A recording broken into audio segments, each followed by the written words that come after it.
Hello po sa lahat! Ngayong araw ay usapang sitaw muna tayo. Ang isi-share ko po ngayon ay kung paano natin malalaman yung order details ng isang buyer dito sa sitaw.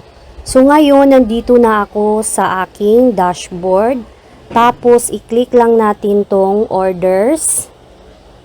So, ito na yung mga pending orders. So, halimbawa, itong number 1, so paano natin siya i-check? So, i-click lang natin tong sa gilid.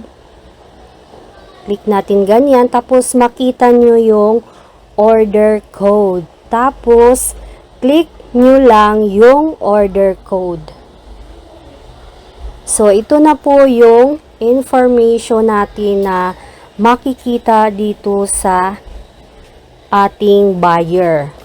Yung kanyang email, customer, so first letter lang, tapos yung shipping address is nakatago.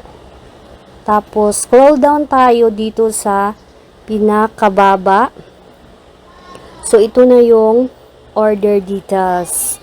Makita natin kung magkano yung in-order ng isang buyer, magkano yung price bawat isa, at saka yung total. So, dalawang items yung binili ng aking buyer.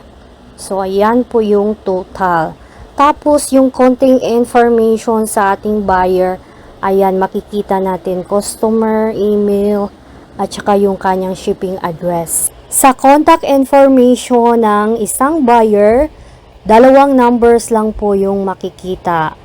By the way, I'm using the cellphone ngayon. Pero kapag nakalagin kayo gamit yung browser, makikita nyo din yung order details ng isang buyer. So, ganun lang po kasimple paano natin makita yung order details ng isang buyer.